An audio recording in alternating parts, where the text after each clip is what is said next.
Good Thursday afternoon to you. 4 o'clock time for Sports for CLE. Thanks for joining us. Hope you're having a good day. Browns back on the practice field getting ready for Sunday's game against the Steelers here in Cleveland, 1 o'clock kickoff.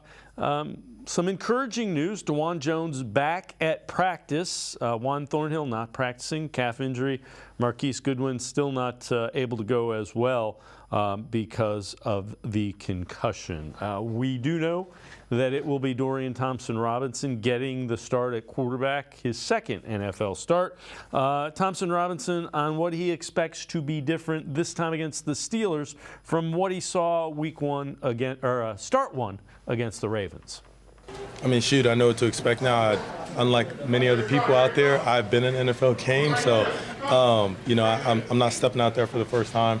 I know all my keys, all what to look at throughout film, what to watch, who key players are on their defense and everything now. So I'm not just going out there wide-eyed anymore. I'm going out there with things to look at, things to focus on, and a plan to be able to tackle myself. And I think after that first game, you talked about dealing with the emotions. Do you think you'll be better suited to handle those this time? Of course.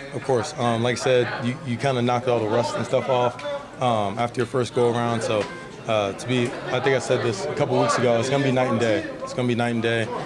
Just my progression, the maturity, how I've handled the week this far and all the weeks before it. Just being able to learn from that first experience, I think it's going to help me a bunch. Let's welcome in Quincy Carrier, Untitled, Unfiltered Browns coverage.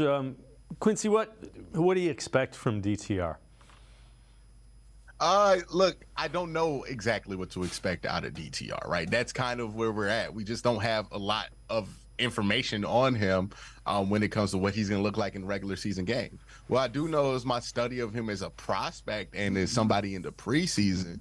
We know that DTR is somebody who, if he can consistently target that sub 30 area of the field, he can be very accurate and puts good zip on balls. But when it comes to those those deep balls, he's not the most accurate guy in the world. He wasn't that accurate in college. He's not that accurate, and he's not going to be much more accurate in the NFL. I think we kind of get into the mindset of thinking as DTR is like a similar play style to Deshaun, but I don't think that's the case at all. I think DTR is closer to Jacoby Brissett or a Brock Purdy than he is a Deshaun Watson, where Deshaun likes to play in that chaos, likes to throw the ball deep, likes to play from the top down. DTR is somebody who's going to like to play from the short to intermediate side. A lot of screens. He's really good at that stuff. A lot of play action. He's going to be pretty good at that stuff.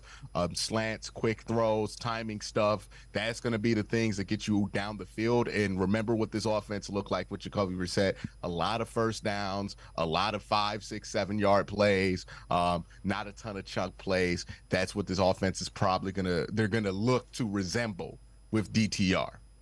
All right, so the question is how can he keep the season alive? And I know you've answered this on your show as well.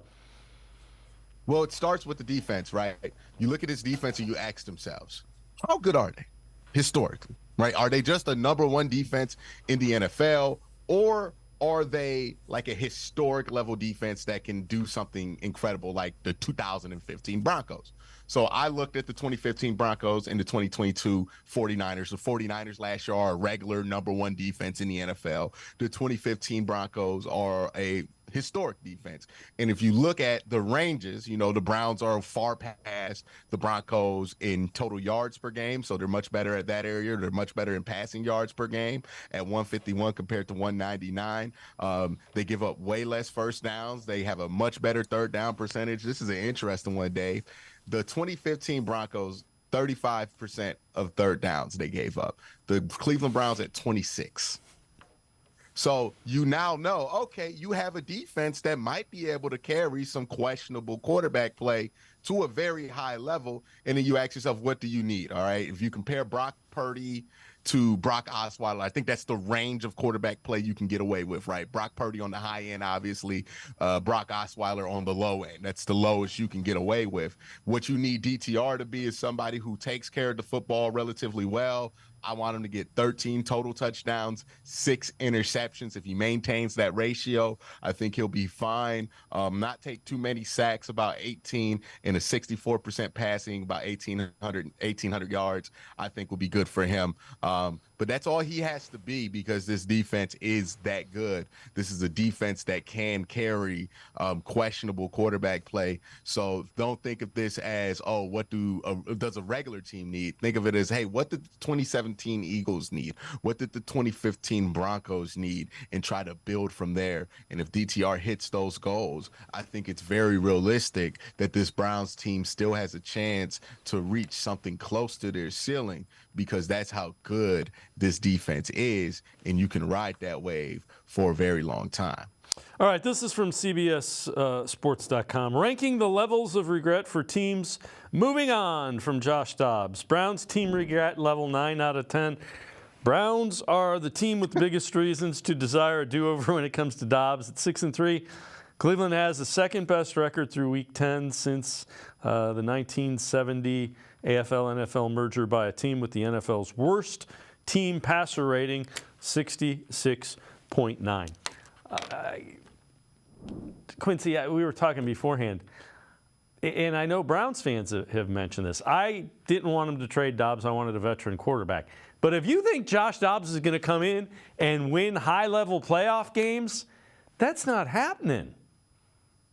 Yeah, you know what the Browns are going to look like with Josh Dobbs if they would have kept Josh Dobbs instead of P.J. Walker? You know what the record would be, Dave? Same. 6-3. Yeah. Yeah, they'd be 6-3. I don't know how we have this much. We're 6-3. Like, the funniest thing is, like, hey, if you want to make that take, okay, 9 out of 10 regret, show me the record of the Browns when they have to play a backup quarterback for a significant portion in the game versus what you feel like it could be. The reason that stat's not in there is because that ain't going to make his point look good, right? And if you ignore something as obvious as that, because it obviously, like, throws out your whole thesis, then that tells me where your point stands. Because you can't make an argument that, oh, we're missing out because we don't have Josh Dobbs, when the fact is that P.J. Walker has played for this team and he's won football games for this team. So whether it was pretty or not, it was apparently enough to get away with what you need to get away with at the backup quarterback position. And, like, can somebody remind me how many games Josh Dobbs has willed his team to victory to this year? Like, he has 3 wins this season. Like, can we... I like the Josh Dobbs story. I'm really happy for Josh Dobbs, and he's going to get paid this offseason by a team very similar to where the Browns were like 10 years ago. We're just going to pay somebody to pay him. I'm happy for Josh Dobbs, but we got to stop sitting here and acting like Josh Dobbs is going to lead a team to a Super Bowl or something crazy like that. The fact is that if something went wrong with Deshaun Watson, your hopes for the rest of the season, if he were to miss a season, we're going to be in DTR's hands, whether it was Josh Dobbs here or not, right? This was always going to be DTR's spot. So nothing's changed. You've won the games that you needed to play PJ Walker in. You beat the 49ers with PJ Walker.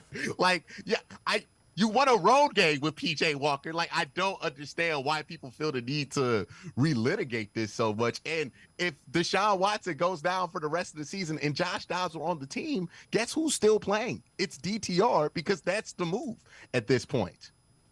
All right, this is more concerning. This is how every NFL offense performs on scripted plays versus non-scripted plays.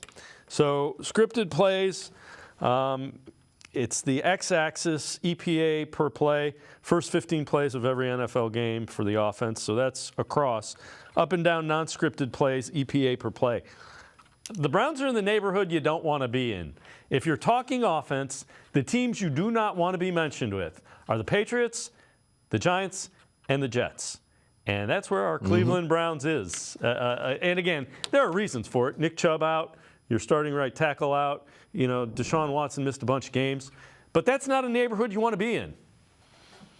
Yeah, I would love to know what the split is, like for the last 3 weeks or just since the bye week, because I do think that a lot of those stats are getting weighed down by a rough start to the season, partly due to weather, more than anything.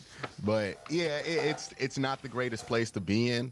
But I do think that this Browns team has shown an ability to adjust to things going wrong. Look what they've done with the run game.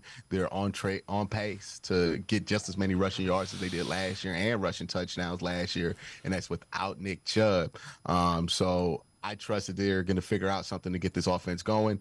They're not going to be a big play offense. They're never going to be an EPA darling, especially with DTR in there, because he's not a deep ball thrower. He's not going to get these great chunk plays. That's just not what you're going to want to knock it, what you're going to be. So they're never going to rank highly in those stats, but what they can be is a nice time of possession offense that keeps teams off the field and lets your defense cook for them. All right. Again, I know you've addressed this your show as well. How do you think this Browns team has learned to win? What have they done that have enabled them to win? There's a belief there that they can make things happen, right? And I think part of that comes from doing it, right? You start the season off, you win a game against Cincinnati, you come back strong after a loss to the Steelers, and you win against Tennessee, and then you start to put these games together. I think really winning some key games down the stretch here. I think ultimately, if we look back in this season, it's a success for the Cleveland Browns. We're going to look back at that 49ers game, and we're going to look back at that Baltimore game and say, hey, this is when this team got the confidence that they can win any game that they play in. Because when you win 2 games like that, one on the road, that tells you everything you need to know about them. But yeah, it's just a level of confidence, a level of belief in themselves and each other. And you know, I know people don't like to hear it because it's not the most scientific thing, but the vibes have to be good to believe you can win, right? The vibes can't be bad and you be like one of these winning football teams, because once something goes wrong and the vibes are bad, everybody out, right? So it just is a rare combination of those things, and I think that this locker room has what it takes to really just win these games when it matters the most. So the Browns will be working out a wide receiver tomorrow. Former Jackson State and Michigan State wide receiver Dawgland will work out for the Browns tomorrow. Fully medically cleared from a preseason knee injury he suffered with the Browns. 6'2", 220-pound receiver, was previously on the practice squad, averaged nearly 21 yards per catch for the Wolverines as a senior. And Quincy, that's a guy, good size, they liked. Yeah, Dalen Baldwin. He actually played a little bit last year in those last 6 games with Deshaun. Actually got a couple catches. So he's somebody who'd be interesting. Maybe he'll return punts with James Brochet muffing that punt. I don't know how much more will they're going to extend to him. But, yeah, he's somebody interesting to bring in. Quincy Carrier from Untitled Unfiltered Browns coverage. Now I can step aside, take a quick time out. Other side of the break, we head to the voicemail of Truth and Reason. Sports4CLE. Be right back. Stay with us. An Ohio lottery machine. The holiday scratch-offs are worth hundreds of millions of dollars. Non-winning tickets have a second chance. Is that Miriam Bright? The first ever $30 holiday game! No.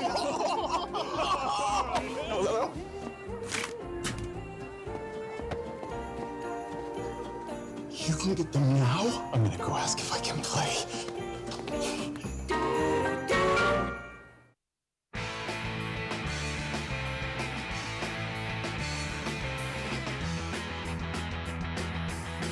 We continue talking Browns with Quincy Carrier from Untitled Unfiltered Browns coverage. Let's head to the voicemail of Truth and Reason. Yeah, this is Ed King from Warren, Ohio. The Browns' word for the rest of the season should be persistent. That's all I got to say, persistent. And we appreciate all of the voicemails. Quincy, they're saying all the right things. It's tough, but, as you've heard a number of times, nobody's going to feel sorry for him in the NFL. Matter of fact, they're kind of licking their chops to get at him. Now, when you're 6-3, nobody's gonna feel sorry for you, right? And if you get to 7-3, you don't have any reason to feel sorry for yourself. So yeah, that's what it's gonna be. They have to be persistent. I think it's important that they get out to a good start this week, so they remember who they are and they can take a 7-3 record home. And then once you're at 7-3, Dave, you know what you need to do to make the playoffs. Ain't no time to be all sad about who you don't got. You just got to figure out how to make it happen with what you do have. And that's what this Browns team is at. Look, they've been through adversity. They've been through this before. I can't count how many players they've lost for the year, that season-ending IR. Like, I hope there's not a limit to it, because it feels like we filled it up. Because our running back, our quarterback, our tackle, another tackle's on IR. Our kick return, we forgot about Jakeem Grant tearing his ACL in his first kick return back. It's well, no, it was an Achilles or something crazy like that. It's just this team has been through a lot of adversity. And if they continue to maintain through this adversity, that's not anything new. We're not asking them anything new. All we're asking is this Browns team to retain the status quo. Yeah, along those lines, and again, this from a show I know you on your show, are the Browns, have they been the best next man up team in the NFL, do you think? We gonna find out Sunday, right? We gonna find out Sunday. But yeah, they've been really good at that next man up mentality, right? You look at running back, okay, Nick Chubb goes down, Jerome Ford comes in. It takes a couple weeks to really adjust to it, but then Jerome Ford really starts to hit his stride. You look at the offensive line. Jack Conklin goes down for the year. In steps DeJuan Jones. We don't even remember that he's out. Deshaun Watson goes out. PJ Walker comes in. We still win some very important games. Deshaun comes back, wins some very important games. Now we're going to look at DTR. But again, if you look at what this team has done, there's no reason to really doubt that they're going to be able to find a way to be successful, because all they've done is lose guys, have guys step up, and have those guys find some level of success. Cam Mitchell came in, played great in lieu of Greg Newsome, and then Greg Newsome stepped in for Denzel Ward and played great in lieu for Denzel Ward, and then Mike Ford came in and played great in lieu for Greg Newsome. Like, that is the definition of this team. A bunch of guys who are stepping up and rising to the occasion because they really do believe in themselves. And that's Jim Schwartz doing a good job. That's Kevin Stefanski doing a good job. That's everybody involved with this Browns team really doing an excellent job with that locker room culture, which it felt like was an issue last year. So Jim Schwartz today met with the media, talked about what he saw from that Browns defense in the fourth quarter against the Ravens. We've done some good things on defense this year, but the most impressed I've been with our defense has been the attitude that they had in that fourth quarter. You know, you guys aren't on the sideline, but, you know, you could feel it. You could feel it down in your soul. You know, those guys had a tenacity that I haven't seen from them before, you know, and I think that was a huge step for us. I think some of that was our failure in that situation against Seattle, you know, and failure is a wicked teacher. So, Quincy, again, I know you've addressed this on your show. Do the Browns have the best defense in the NFL? Yes, and you know why? It's partly because of Jim. Well, it's not just partly. It has a lot to do with Jim Schwartz, because I love that he like, a lot of people would get the urge to let the defense slide for what happened in Seattle, right? I was one of the few people on here like, no, the defense can't get away with that. Like, they're better than that. We expect more out of them. And I hope that message was pounded through to them, because that's how you maintain greatness, is that you keep that bar high, right? Pittsburgh's whole thing is the standard is the standard. Well, we need to keep the standard up. And to hear these guys respond to that after that game, and respond to that in this situation on the road with another come back on the ropes, and respond in that positive way, is exactly what you wanted to see. And if you're asking me if they're the best defense in the NFL, hey, look, we just played the number 2 defense and they folded in the fourth quarter, and the Browns defense held, and not just held, scored points in the fourth quarter. Scored more points than Lamar Jackson did in that fourth quarter, mind you. So, yeah, they're the best defense in the NFL. They've been playing really well, and now they're starting to get those turnovers, because all of a sudden the turnover margin, if you haven't taken a peek, it went from like 12 to -7. I mean, to -4 or something like that. So, I mean, that turnover margin is shrinking because the Browns defense is getting more and more turnovers as the weeks go on. And I think they're really starting to hit their stride, to be honest, defensively. I don't even think they've hit their full stride yet. So this is from CBSSports.com. It is the AFC playoff projections after the Deshaun Watson news. They go with the Chiefs 1, the Ravens 2, the Dolphins 3, the Jaguars 4. They have the Houston Texans 5, Browns 6, and Steelers 7. Good news is the computer still expects the Browns to make the playoffs despite the loss of Deshaun Watson. Bad news, they're now hanging by a thread. Browns will be battling the Steelers and Bengals, who are projected to finish right behind them, which means the Browns won't have any margin for error over their final 8 games. The good news is they have by far the easiest schedule of those teams. Yeah, and you want to get 4 wins? I think could get you in the AFC if you can get to 10. So that's where you want to get to. This one against Pittsburgh is huge because then all of a sudden they don't have those tiebreaker advantages over you in a situation like that, and it keeps you alive in the division. I know a lot of people nationally are going to lowball this Browns team, but again, if I've learned anything from watching them all year, is not to lowball them, not to. They deserve the benefit of the doubt, and I think they'll figure out a way to really capitalize on this opportunity this year. Quincy Carrier and I are going to step aside, take a quick timeout. Other side of the break, we'll head back to the voicemail of Truth and Reason. We'll look at some options the Browns might be looking at for that third quarterback or second quarterback or starting quarterback. Sports for CLE, be right back. Stay with us. Come back to go forward. Back to learning new things. Back to pursuing your dreams. Tri-C has flexible learning options to fit your life. And every year, more than 1,000 local companies provide Tri-C students with real-world learning. The right education can boost your lifetime earning power by hundreds of thousands of dollars. Start now with a college education you can afford. Tri-C, where futures begin.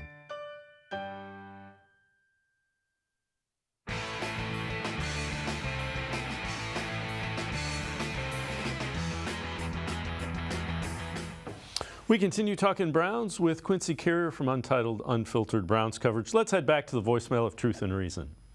Yeah, Dave, it's Coach Crosby down in West Virginia. I just wanted to call in and say I had been one of the biggest Deshaun Watson bashers of any of the Browns fans.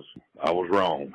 I'll be the first one to admit that I was wrong, and I'd really like to give a big shout-out to Deshaun Watson and say we really appreciate you, the Browns fans, to go out and play with a broke shoulder and a high ankle sprain. We seen you tough it out when you came back out at halftime. That was awesome. You know, he's out for the rest of the year. Dorian Thompson-Robinson, hopefully they got him ready. Dave, y'all take care, and God bless. And Deshaun Watson, you and Nick Chubb, y'all get healthy, and future's bright. Talk to you later. Bye.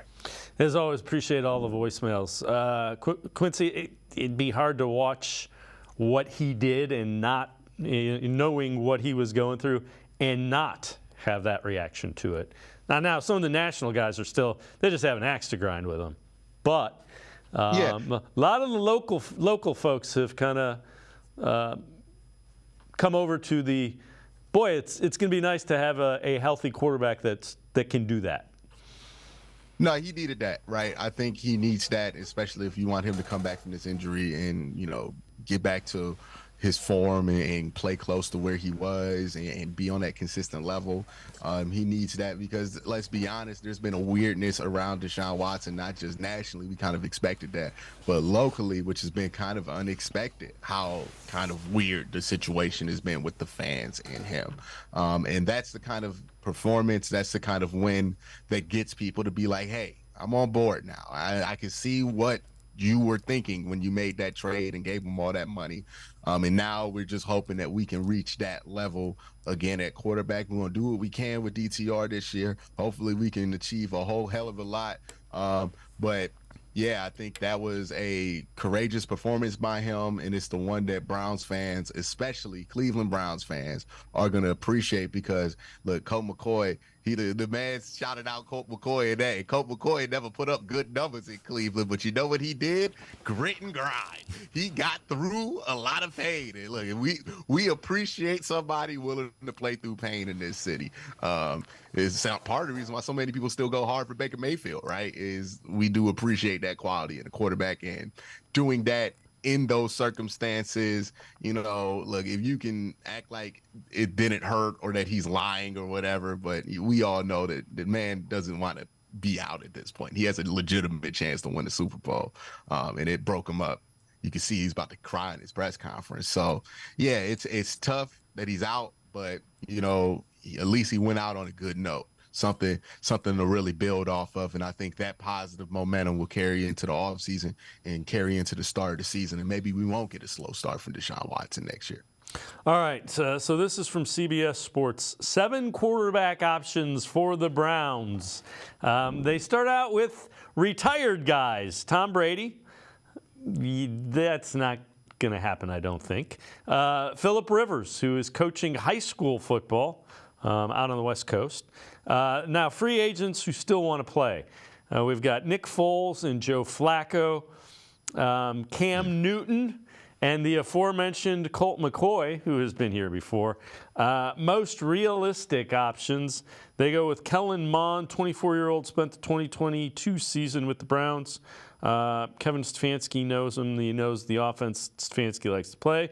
Other practice squad options, Trevor Siemian of the Jets, who also spent a year with Stefanski with the Vikings, Jeff Driscoll with the Texans.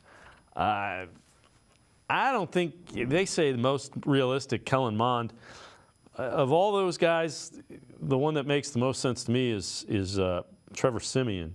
He's played some NFL-type games. You know, he has experience in a couple of offensive systems. I guess they may pick up the phone and see what Nick Foles is doing. Who knows? I think it's probably going to be like a Chris Oladokun or somebody like that. Somebody who's kind of a prospect, young guy, who kind of fits the mold of what they want at quarterback, because, you know, they're thinking we might lose PJ Walker. Somebody might want to make him a permanent backup somewhere, kind of along the ways that we lost Jacoby Brissett. So you want to come in and fill in those spots behind DTR and look at that for the future. But yeah, I think, you know, as nice as it would be to get Tom Brady to come in here and play, and even if Phillip Rivers came in here and played, like that was 3 years ago he played football, man. And 3 years is a long time to be out of football, like a long time. Like people think about how much a child grows in 3 years. That's Phillip Rivers is like, nah, I don't think he's going to come back and be any good. Like he's coached kids from freshmen to seniors in between this time. I don't think he's ready to play NFL football just coming off the couch. So, yeah, I think, you know, the realistic option is, hey, y'all roll out DTR. Hopefully that works out. And that's what the season's going to come down to. All right, so let's talk a little bit more about quarterbacks. Packers went from Bart Starr to Brett Favre to Aaron Rodgers. Cowboys, Roger Staubach, Danny White, Troy Aikman, Tony Romo, Dak Prescott. Colin Cowherd from The Herd with Colin Cowherd points out a couple of more franchises that seem to be able to get the quarterback right consistently. Kenny Anderson, sorry, I grew up with him. He was good. Boomer Esiason got to a Super Bowl, and I think he won an MVP. I think Boomer won an MVP. Carson Palmer's great. Again, he may have not been the red rifle and closer to the beige water pistol, but Andy Dalton, 5 playoff appearances. And Joe Burrow's obviously great. And they're considered dysfunctional. The crazy Chargers. You know, we were always like, oh, the Chargers. Dan Fouts, unbelievable. Prettiest ball maybe ever thrown by any quarterback, Dan Fouts. Feathery touch. Stan Humphries got to a Super Bowl. He did. Drew Brees had a winning record. Pretty good career. Phillip Rivers, again, borderline Hall of Famer. Herbert, stud. The dysfunctional Bengals, the crazy Chargers. Cleveland? I mean, it is just a barnyard musical. I mean, look at this thing. Tim Couch, Brandon Weeden, a big reach. Oh, good God. Johnny Baker, Brady. Oh, yoy. They passed on Lamar Jackson and Josh Allen for Baker. They passed on Derek Carr for Johnny Manziel. They passed on Russell Wilson. Well, a lot of people did for Brandon Weeden. Oh, boy. It's They just, and I'll be fair, Myles Garrett, Nick Chubb, their GM, their coach, they got a lot of good stuff there. And Quincy, that's how you struggle to win a division since 1989, is because you can't get the quarterback. That also will tell you why you traded 3 first-round picks and gave up what you gave up monetarily to get a guy you thought would end that. Hey, can we go back to Colin Cowherd acting like he didn't advocate for Sam Darnold in the 2018 draft at #1 overall? Like, not just advocate, strongly advocate. Was his #1 cheerleader. I like how he was like, yeah, they passed on Lamar Jackson and Josh Allen. Where were you at with Lamar Jackson and Josh Allen, Mr. Consistency, right? Like, where was he at with that? Oh, yeah. Who are you pushing for in 2018? Josh Rosen and Sam Darnold. Oh, okay. no. All right, Colin. Yeah, sure. But while it is rich that he brings that up, I do think that there is some level of reason why these teams are able to keep good quarterback play or maintain good quarterback play. And this goes with teams that are able to draft consistently. There is something to keeping your coach that does help you develop football players, because you're not constantly changing and churning out a different target for where these players should be. There's one consistent vision for this player from the day he's drafted to the end of his rookie contract of what we want that player to be, because you have consistency in the front office and in the coaching staff. I'm pretty sure if you do a study, the teams with the least changes in those areas are the teams that probably have the most success in the draft and that have the most success at drafting quarterbacks, because that matters. Imagine if you drafted DTR, fired your coach, now you got a new coach and GM in here who did not like DTR, don't have a plan for his development. How's that player supposed to grow? Right? Say what you want about the Bengals. They don't fire their coach. They don't fire their GM. They've been able to develop these guys at the edges of their roster or with their second-round picks, their first-round picks. The Browns have been living on a prayer, hoping that somebody's just going to come in and change everything, but it starts with that stuff, right? You keep your GM, you keep your coach, all of a sudden it becomes a lot easier to draft, right? What have we seen over the last few years? The Browns been hitting on a lot of different draft picks in a lot of different spots, and a lot of guys in their third, fourth year popping up, developing, like Grant Delpit. They're like, oh yeah, now he's finally reaching his potential. That's because you have kept them in the same building with the same vision for their development for 2, 3, 4 years. And that's going to continue to be the case the longer you have consistency at coach and you have consistency at the general manager position, because you need that uniform vision in order for these players to be developed properly. And when it comes to quarterback, that's another position on the football team, just like anything else. The same principles apply. The Chargers, they don't really go in and out of their coaches that much. I think they've had like 4 coaches in the last 20 years, and that might be an overestimate. We know that the Bengals don't go in and out of their coaches. The teams that have a lot of turmoil, firing a lot of GMs, firing a lot of head coaches, thinking they're going to hit a home run with the next one, those are the teams that never hit home runs in the draft. They never hit home runs at quarterback. They never land on a guy like Brock Purdy. Like, those are the teams that don't do it, because when you have that turnover at the positions at coaching and GM, you have a hard time finding players to fit your vision. All right, take a look at this. This is really interesting. The Browns have run 166 more plays than their opponents this season. That's by far most in the league. The next closest teams are the Lions and the Cowboys, who have run exactly half as many. Let that sink in a little bit. And again, that's without Nick Chubb. That's playing with a backup quarterback, and that's playing with a banged-up offensive line. Mm-hmm. And if the Browns can perfect that style of play, kind of similar to what they were doing with Jacoby Brissett. Now, obviously, they have a defense good enough to execute it for wins. But if they're able to do that style of play where it's like, hey, short yardage, we're going to move the ball, we're going to run the ball, we're going to just get a bunch of first downs, and we're going to gobble up this time of possession, kick some field goals. Our goal is to score 17 to 24 points, and we know that our defense isn't going to give up that many points, so we're going to be able to win a lot of football games. That's a successful strategy in the NFL. Like, that's worked, not just in the regular season, but also in the postseason. So, yeah, that is something to note. Browns have always had that ability to do that under Kevin Stefanski. The only thing that's really gotten his way is the turnovers at the quarterback position. If you can keep those turnovers down, then I think you'll have a good chance of being able to create that offense, because that's kind of the baseline for what Kevin Stefanski can get out this team. Quincy Carrier and I are going to step aside, take one more time out. Other side of the break, back to the voicemail of Truth and Reason. We'll talk a little bit more intensely about the Browns-Steelers matchup. Sports for CLE. Be right back. The Ohio Lottery Partners in Education program is dedicated to recognizing exceptional students, teachers, and schools throughout Ohio. Scan the QR code on screen to nominate students and teachers as Academic All-Stars and Teachers of the Month. They must be currently enrolled or teach in grades K through 12. Is your K through 12 school developing students' literacy skills to achieve success in reading? If so, you can nominate your school for the School of the Year. Students can win $100, teachers can win $500, and schools can win $2,500. Scan the QR code, fill out the forms, and nominate deserving students, teachers, and schools today.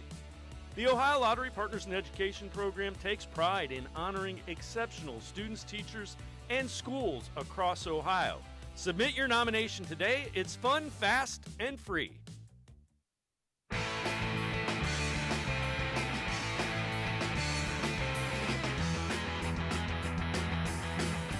We continue talking Browns with Quincy Carrier from Untitled Unfiltered Browns coverage. Let's head back to the voicemail of Truth and Reason.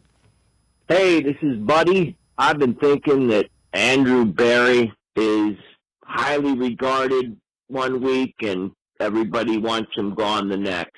And never more will this man need to prove his worth than right now with Deshaun gone for the year. We need a backup quarterback that will now be a starter. And you just can't let a roster this good and this kind of historical defense go to waste. There has got to be somebody out there. And if Andrew Berry can pull this off and go as far as this team could go, he's really going to make a wonderful name for himself in GM history for the Brownies.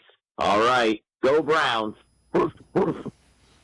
As always, appreciate all the voicemails. Quincy, hands are somewhat tied. Trade deadline is over. You're looking at practice squad guys. Someone could get released. A veteran could, Tannehill could ask to get released, that kind of thing. Other than that, the bat phone isn't going up for a quarterback. But this is where you trust your process, right? You trusted your process when you traded Josh Dobbs because your process told you that DTR would be better in a long-term situation. So you just got to trust your process here. And let's be fair to Andrew Berry. The process is the only reason we out here talking about wasting a roster, because who assembled this roster that we're so worried about wasting? It's Andrew Berry.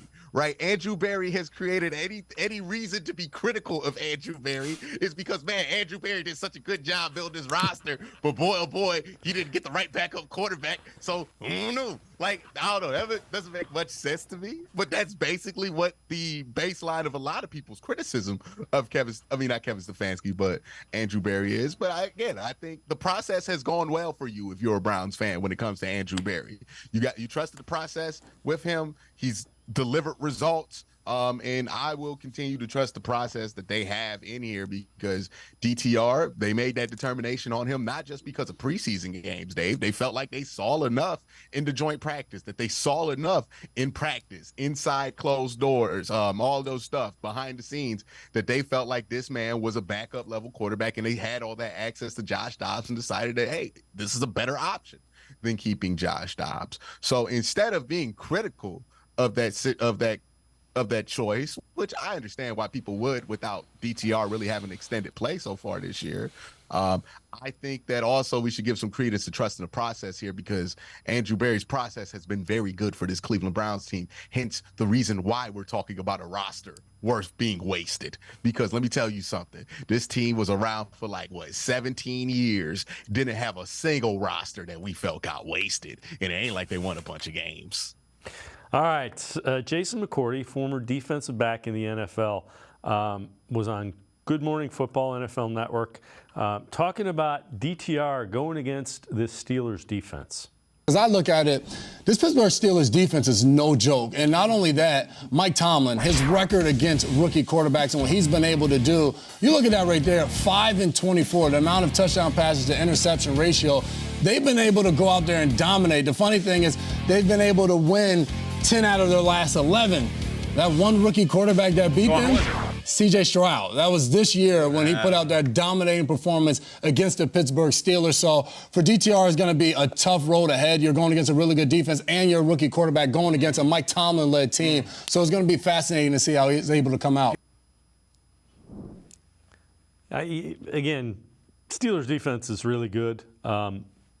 Surrounding cast, the question becomes, what exactly are you going to ask the rookie to do to win a football game?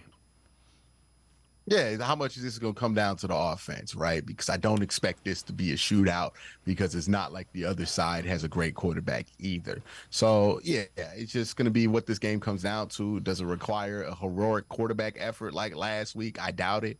And can DTR do, at the very least, the bare minimum, which is just play a clean game? Yeah. So Dorian Thompson-Robinson talked about his thought process going against the Steelers.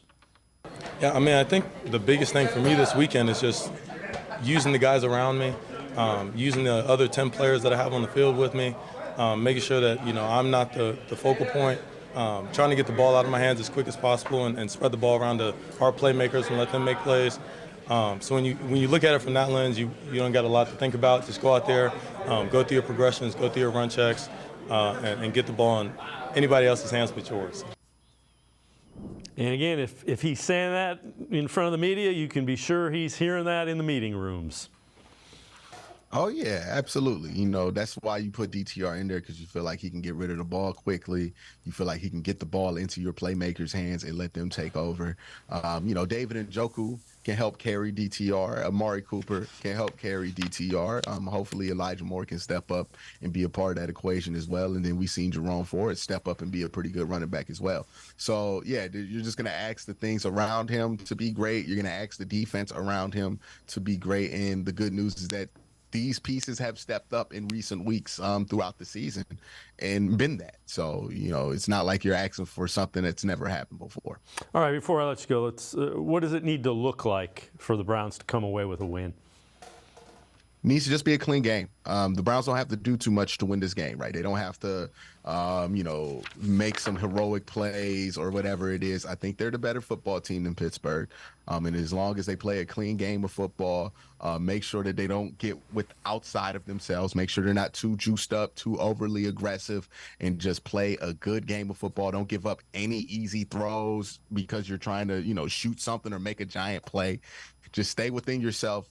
And play a clean game, and you should beat the Pittsburgh Steelers, especially at home. Quincy Carrier, as always, great stuff. Appreciate the time and the insight. Thanks very much, Quincy. Thank you, Dave.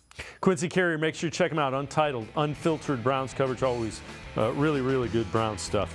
We're going to step aside, take a quick time out. Jackson McCurry from the Dawgland podcast. Straight ahead, we continue talking Browns. Stay with us.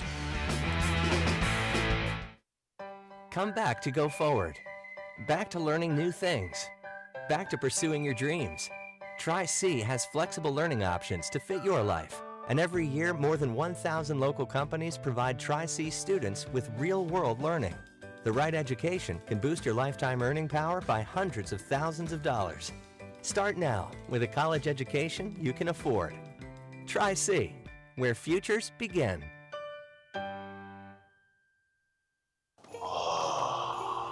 An Ohio lottery machine. The holiday scratch-offs are worth hundreds of millions of dollars. Non-winning tickets have a second chance. Is that Marion Bright? The first ever $1 million holiday game!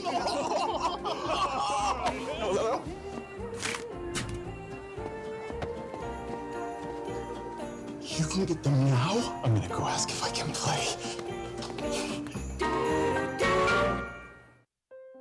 I am powerful beyond my wildest imagination. I will define my future. I will keep challenging myself to improve. Because I am a future leader of this great nation. I will be responsible for raising a beautiful family. And educating not only my generation, but many more to come. I will make a difference in my community. And I will stand up for what I believe in. I will not settle for simply chasing my dreams, I will achieve them. Because I was given a chance. An opportunity. A home. At Family, Career, and Community Leaders of America. The ultimate leadership experience. FCCLA has been one of the greatest experiences of my life. It's made me who I am today. Join us. We'll build a new future together.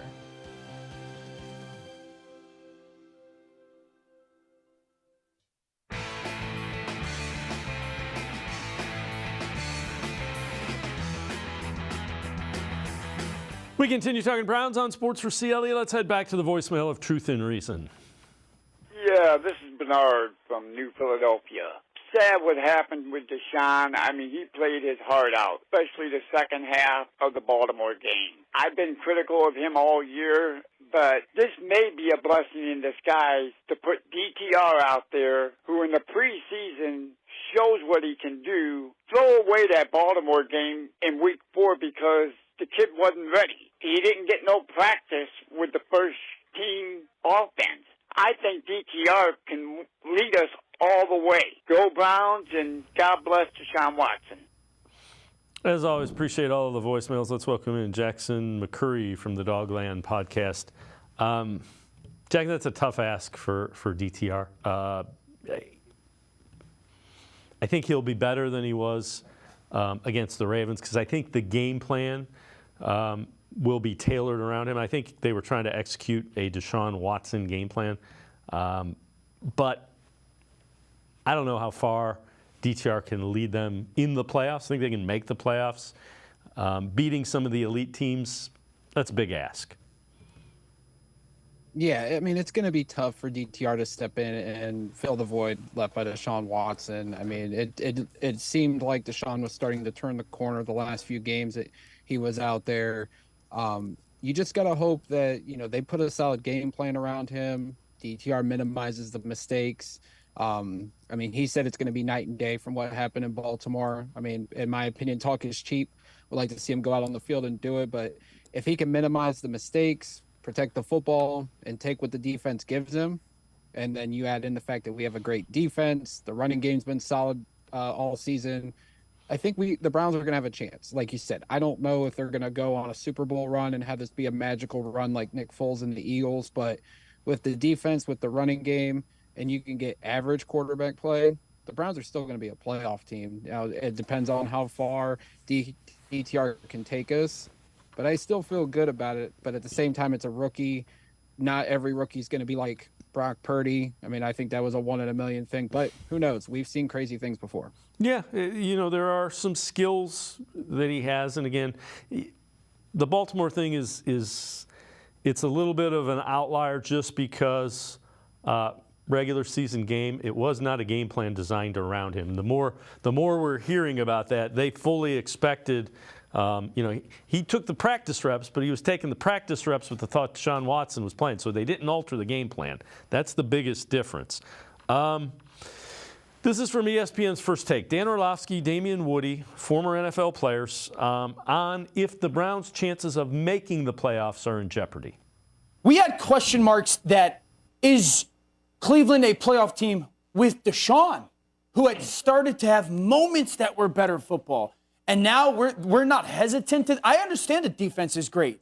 We're not hesitant to think that their playoff hopes are done. I think, there's a lot – right now, the playoff hopes are very much so in question because we're sitting here saying, I think we feel good. 3 teams are probably getting in, at least, from this division. Yes. We'll see who. But let's say that Cincy and Baltimore are in. Let's just hypothetical, right? And then it comes down to Pittsburgh or Cleveland. So you mean to tell me Cleveland with DTR, we think they're better than Pittsburgh or likelier in the playoffs than Pittsburgh, Buffalo, Cincinnati, Houston, Indy? Let me ask you this question. At any point this season, was the Cleveland Browns winning because of their quarterback play? No. It's a good point. No, it's a fair question. At no point this year, outside of the second half against the Ravens, this team wasn't winning because of quarterback. I think it's even bigger. Not at all. And Jackson, that was the perfect answer or the perfect question to ask that argument. Yeah, I mean, all the teams that Dan Orlovsky mentioned, they have flaws. They've had inconsistencies. Oh, yeah. Damian Woody hit the nail on the head. The Browns have won games in spite of their QB play this year. I mean, you had P.J. Walker out there and, Kareem Hunt, the defense, Jerome Ford, these guys stepped in, made big plays, and put the Browns in a position to win. Yeah, P.J. made a couple plays, but we weren't winning because of him. We were winning in spite of him. And, Deshaun, the games that he had, the second half of the Baltimore game was great. But Arizona, Tennessee, those games were because of the defense. Cincinnati was because of the defense. Deshaun made plays, make no mistake about it. But all these teams in the AFC had their flaws. The Browns are the best defense in the league. I mentioned the solid running game with Ford and Kareem Hunt. Amari Cooper's been great. David Njoku's been great. Elijah Moore had a breakout game on Sunday. The pieces are all there. You just need average quarterback play with flashes of above average to elite level play. And I think the Browns are in a position, just like all these other teams in the AFC, that they can still sneak in despite not having their franchise guy in Deshaun Watson. Yeah, the other thing is the Bengals, if they don't beat the Ravens tonight, they fall 2 back because they lost to the Texans last week. So that's again, you're asking the Bengals to go into to Baltimore and beat the Ravens. Let me know how that works out. we saw that. We saw that last week. This is also interesting. This is from NFL Rumors tweeting this out. Fewest passing touchdowns this season with at least 6 games played. Zach Wilson has the least with 5. Kenny Pickett and Desmond Ridder, 6-piece, and you see Watson and Garoppolo with 7 apiece, and Watson played a couple of less games because he obviously missed them when he was injured. But again, this is not a game where the offense scares this defense. This offense, Pittsburgh, should not score a lot of points.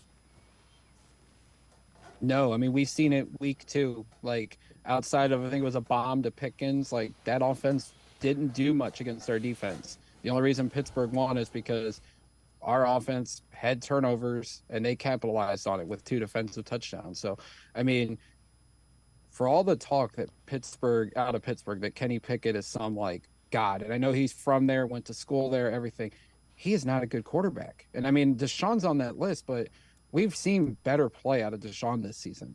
I mean, that list, Trevor Lawrence is on that list, 9 touchdown passes, and Jaguars are in first place. So it's like, we're not expecting much out of the offenses on Sunday, Dave. Like, this is going to be a defensive battle. It's probably going to be a low-scoring game. I trust our offense against their defense more than I trust their offense against our defense. Like, I think our offense can mismatch them at times and expose them. I mean, Jerome Ford had a big touchdown run against them in week 2. Cooper against their secondary. Their secondary's been weakened with injuries and everything. David Njoku, I think, could be a threat over the middle. It's going to come down to the defenses, though. The defenses and the kicking game, I think, is what is going to decide this game at the end. Yeah, and the one thing is, right now with DTR as the quarterback, explosive offenses concern me. Offenses that don't score a lot don't concern me because they're going to struggle to score against this defense without question. Absolutely. All right, NFL receivers leading in yards per catch. This is in the NFL year to date. Top one is Noah Brown from the Texans, Ayuk from the 49ers, second at 17.8. Collins from the Texans, third, and Amari Cooper checking in at 17.4. Again, I would expect with DTR, I would expect the long pass. I don't think that's going to be a part of this offense. They'll take shots, but I wouldn't expect explosive plays. You're going to need to be more methodical, quick hitters, move the ball, get the ball out of his hands and get it, over the middle. Slants, bigger-bodied slants, Njoku, Tillman, even Cooper. Yeah, I definitely think so, too. He mentioned getting the ball out quickly was going to be key, especially against this defense with Alex Highsmith, TJ Watt, Cam Hayward coming at him on that defensive front. But, yeah, I'm with you. A lot of short, quick passes, the screen game, which I think DTR can be very effective in. I think that's going to be key as well, trying to get the ball out quickly. But you look at Amari, like, he's not a speed guy, but he's having one of his career years in terms of yards per reception.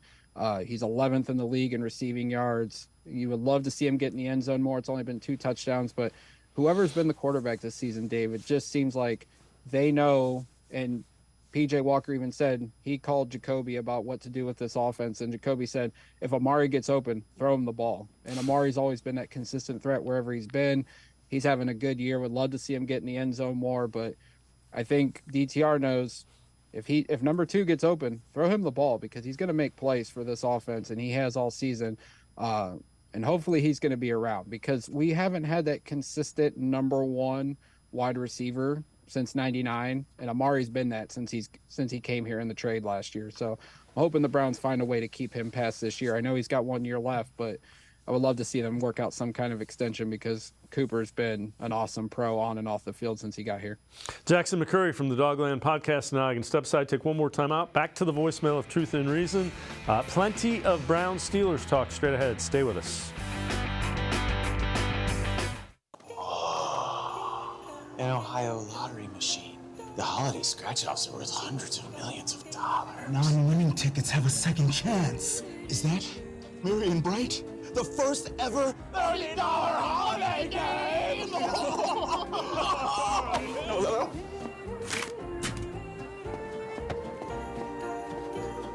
You can get them now? I'm gonna go ask if I can play.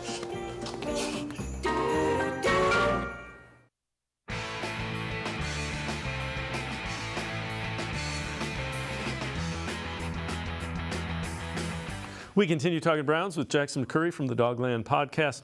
Let's head back to the voicemail of Truth and Reason. Hey guys, this is Bob from Chillicothe. 99 out of 100 times when you lose your starting quarterback, the season is in jeopardy. I don't care who you are. Every once in a while you get a Purdy situation that comes along. We got to put 100% of our energy behind trying to get this team going with what we got, and we don't know exactly what Barry and them have in store yet. They still might have a veteran quarterback sitting out there. If we really got to do this for a long term, go with that guy playing. So everybody, let's just root for the freaking Browns. We still got this. We got the 24th hardest schedule the remaining season. Just got to get 5-6 wins, maybe. Woof, woof. As always, appreciate all the voicemails. Yeah, the other thing that we said relative to the schedule, Jackson, only 2 teams that they play of the 8 remaining have scored more points than they've allowed. Those are some things that are recipes to win with a good defense and a backup quarterback. Yeah, definitely. I don't think this schedule's hard down the stretch. There's always a team that'll come in and surprise you. You still got Jacksonville, you still got Cincinnati. Those are 2 good football teams. Denver's been on a roll lately. I expect that matchup's going to be tough, but the schedule's formidable for the Browns. You have a great defense. You have a backup quarterback, but you have a good coach that's had great success with quarterbacks, which I think he's going to put together a formidable game plan. Stefanski and Alex Van Pelt. The season's not lost yet. Yes, the news yesterday when it dropped, it was a shockwave to the fan base, to everybody. It was complete surprise that the Watson injury news, but it's all not lost. This team's going to rally just like they've had all season, all the obstacles that they've overcome. I don't expect them to lay down these last 8 games. I expect them to fight, because I don't think Stefanski and Schwartz and that entire organization is going to let that happen. I think this team's too talented to just pack it in just because Watson's gone for the year. You mentioned Jim Schwartz, defensive coordinator, talked about what he has seen from the Steelers. Well, if you just look at their offensive stats, it's not eye-popping, but you look at their win total, and I think, I've been on the record as saying how we're doing is always, 5-3, 6-3, that's how we do, and, I think Pittsburgh lives that a little bit. The stat that pops out the most about them is their turnovers. They don't turn the ball over. Now, we got 2 in the first game, but their defense got 3, 4, whatever it was, and they're one of the best teams in the NFL at turnover margin, and we all know, what an indicator for winning games that is, and that's our big challenge, is taking the ball away from those guys, because they do a good job of taking care of the ball, and that puts them in the win column more often than not. And right there, that's it. You've got. If you don't have elite quarterback play, you can't afford to be giving the ball away. Yeah, that's one of the crazy things about the Steelers offense is they don't turn the ball over. Meanwhile, the Browns have turned the ball over too much, and I think that's been the point of emphasis the last couple of weeks, to limit the turnovers offensively. The Pittsburgh's done that a great job. Pickett's only got 4 interceptions. They've only fumbled the ball 7 times, but they haven't lost it. They've only lost it 4 times, so that's good. They protect the football. It's gonna be a challenge. The running game that they have, they've started to add Warren to the mix more to accompany Najee Harris. They had a great performance against Green Bay. If the Browns can shut that running attack down and force Pickett to make some throws and make him uncomfortable, that's going to be the key, I think, to Sunday, is rattle Pickett, get some turnovers. I think the Browns defense has done a great job at that the last couple of weeks, forcing more turnovers. If they can do that and, just limit DTR's mistakes, like I said earlier, the Browns are going to have a great chance to win. I think that crowd's going to be loud too. I think it's going to be the loudest Brown Stadium's ever been. And I think that'll rattle Pickett as well. I mean, he's, played in a hostile environment at, I'm going to call it Heinz Field just because I don't know the name of the current stadium, but he's never faced Brown Stadium like that. This is such a meaningful game late in the year. First place in the division potentially on the line. Like, Brown Stadium's going to be rocking, and I don't think Pittsburgh's going to know what to expect because I don't think they've experienced that in quite some time. Yeah, I'm with you. Defensively, if you win on first and second down, third and long, I can't see how Kenny Pickett makes enough plays third and long to beat this defense. I agree with you wholeheartedly. Jackson McCurry, the Dawgland podcast, as always. Great stuff. Appreciate the time and the insight. Thanks very much, Jackson. Thank you, Dave. It's always a pleasure. Jackson McCurry, make sure you check him out on the Dawgland podcast. It's going to do it for this edition of Sports for CLE. We'll see you back here tomorrow at 4 o'clock. Have a great night, everybody. See you tomorrow at 4 on Sports for CLE.